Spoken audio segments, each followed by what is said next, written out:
Hi, my name is Lauren and I'll be speaking on behalf of my group today. We have a goal, and that is to one day develop an online platform that improves the way the company presents their ideas. Our career aspiration is to own a successful software company. Only problem is, we don't know much about opening up a business. So we went on a mission to ask the owner of a successful startup business to learn what we need to do in order to achieve our goal.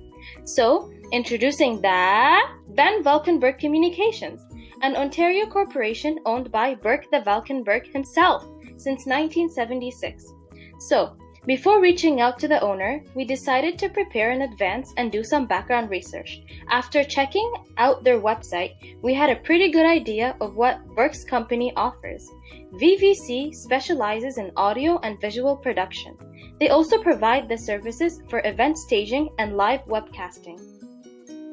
Once Burke had agreed to meet up, it was time for us to prepare for the interview. We wanted to see if the following 5 effectuation principles is all it takes to run a successful business. So we started asking a few questions. Number 1, we have the bird in hand principle.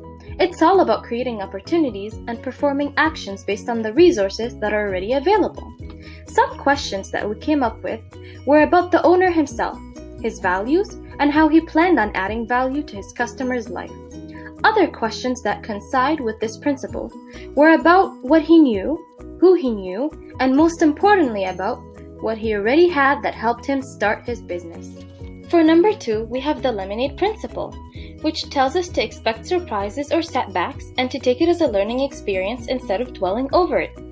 In order to tackle this principle, we asked questions such as if he experienced any failures or surprises in his company, and if so, how did he learn from it and how did he overcome it? Number 3, the affordable loss principle. It states that you should only invest what you can afford to lose. To investigate this principle, we asked him things like what he was willing to give up for his company, if he was prepared to lose what he had invested if his company was unsuccessful. Number 4, the crazy quilt principle. It stated that you should create an expanding network with partners to help your company grow. We asked questions such as if he collaborates with any partners. Number 5, we have the pilot in the plane principle, which talks about focusing your activities on the factors that are within your control, that we should act as if the future cannot be predicted, but can only be made. So, we asked Burke how he evolved or changed over time in order to accommodate his customers.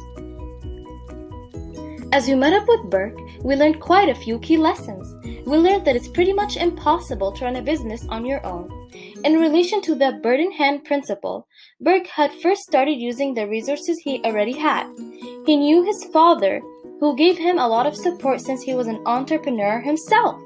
His father was actually the first person to build a media pool box for news gathering and sharing of events. Referring to the entrepreneurial principles, his father was able to provide a solution to a problem worth solving. Through his invention, he provided a solution to the public's lack of accessibility to high-profile events. Burke also told us how he ran into a few setbacks during his career when he tried to transition his business to serve sporting companies. You see, there are no dedicated areas for electronics within sporting events.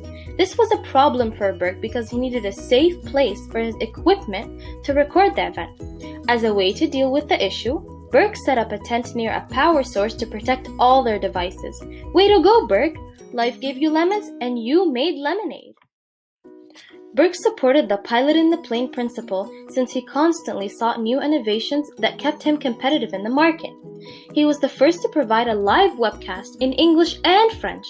This was actually a common pattern that we noticed. He was always ahead in technology, which kept his customers satisfied. Did you know that Vladimir Putin was one of his customers? Yes, this surprised us as well. Burke also confirmed the use of the affordable loss principle. In the beginning, Burke made an investment that he could afford to lose to his father's company. Once Burke was finally stable, he was then able to buy out his father. However, Burke did not demonstrate the crazy quilt principle because he did not have any partners. We found that you don't have to follow all 5 effectuation principles in order to run a successful business.